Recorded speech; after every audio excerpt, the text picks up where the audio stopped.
ثم الذین یلونہم ثم الذین یلونہم، لوگوں بہترین دور میرا دور ہے سب سے، پھر جو اس کے بعد صحابہ کا، پھر اس کے بعد تابعین کا۔ تو اس آیت کریمہ میں جو آیا ہے، میں نے فضیلت دی تم کو جہان والوں پر، یعنی اپنے زمانے کے جہان، اس دور کے، اور عمومی اور مطلق اور کلی طور پر جو فضیلت ہے وہ حضرت محمد صلی اللہ علیہ وسلم کی امت کو ہے۔ خیر الناس قرنی ثم الذین یلونہم ثم الذین یلونہم واتقوا یوما لا تجزی نفس عن نفس شیئا، اور بچو اس دن سے، ڈرو اس دن سے، نہیں ایک جان دوسری جان کے کسی کام آئے گی، نہیں کفایت کرے گی۔ دنیا میں کسی بھی مجرم کے بچنے کے 4 طریقے ہوتے ہیں، 4۔ اس آیت کریمہ میں چاروں کی نفی کر دی، چاروں کی نفی۔ اور یہ جو 2 آیت کریمہ ہیں اس رکوع کے شروع میں، آگے جہاں پر یہ 10 رکوع کا عنوان مکمل ہوگا پھر یہی 2 آیتیں ایک بار آ جائیں گی، یہی 2 آیتیں، جہاں 10 رکوع کا عنوان مکمل ہوگا نا، پھر یہی آیتیں تھوڑے سے لفظوں کے فرق کے ساتھ یہی 2 آیتیں آ جائیں۔ تو دنیا میں کسی مجرم کے بچنے کا طریقہ، ایک جرم ایک نے کیا، پکڑا دوسرا گیا، فرمایا نہیں، ایسا نہیں ہوگا۔ وَلَا يُقْبَلُ مِنْهَا شَفَاعَةٌ، سفارش بھی قبول کی نہیں جائے گی۔ سفارش کر کے مجرم کو چھڑا لیا، سفارش ہوگی لیکن ایمان والوں کی، اور وہ بھی اللہ پاک کے حکم سے۔ مَنْ ذَا الَّذِي يَشْفَعُ عِنْدَهُ إِلَّا بِإِذْنِهِ، کون ہے جو سفارش کرے مگر اس کی اجازت سے۔ سفارش کی نفی مجرمین کے لیے، وَلَا يُؤْخَذُ مِنْهَا عَدْلٌ، اور نہ ہی پکڑا جائے گا اس سے کوئی فدیہ، کوئی فدیہ پیسے دے کر چھڑا لیا جائے، ایسا بھی نہیں ہوگا۔ پہلے ایک طریقے کی نفی کی، پھر دوسرے کی، پھر تیسرے کی، اب چوتھے کی، وَلَا هُمْ يُنْصَرُونَ، اور نہ وہ مدد کیے جائیں گے، مدد کیے جائیں۔ اس سے کیا مراد ہے؟ جیسے ایک مجرم وہ اشتہاری ہو جاتا ہے، قابو ہی نہیں آتا،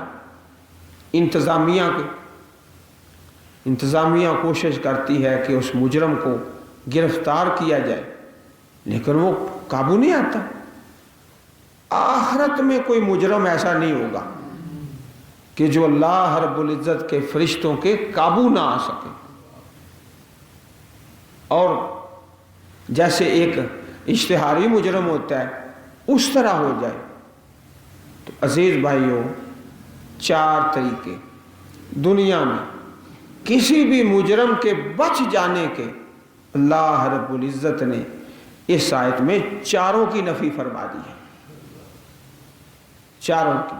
وَاتَّقُوا يَوْمًا لَا تَجْزِي نَفْسٌ عَن نَفْسٍ شَيْئًا، ایک طریقے کی نفی ہو گئی۔ وَلَا يُقْبَلُ مِنْهَا شَفَاعَةٌ، دوسرے کی نفی ہو گئی۔ وَلَا يُؤْخَذُ مِنْهَا عَدْلٌ، تیسرے کی نفی ہو گئی۔ وَلَا هُمْ يُنْصَرُونَ، چوتھے طریقے کی نفی ہو گئی۔ اب بچنا ہے تو صرف ان لوگوں نے، وَالْعَصْرِ إِنَّ الْإِنسَانَ لَفِي خُسْرٍ إِلَّا الَّذِينَ آمَنُوا وَعَمِلُوا الصَّالِحَاتِ وَتَوَاصَوْا بِالْحَقِّ وَتَوَاصَوْا بِالصَّبْرِ، جس میں 4 چیزیں آ گئی: ایمان، عمل صالح، حق کی تلقین اور صبر کی تلقین۔ یہ چیزیں جب پیدا ہوں گی تو پھر انسان کے لیے نجات ہے۔ اللہ احکم الحاکمین ہم سب کو قرآن کریم سمجھنے اور اس کے مطابق زندگی بسر کرنے کی توفیق عطا فرمائے، آمین یا رب العالمین۔ سبحان ربک رب العزت عما یصفون وسلام علی المرسلین والحمد للہ رب العالمین۔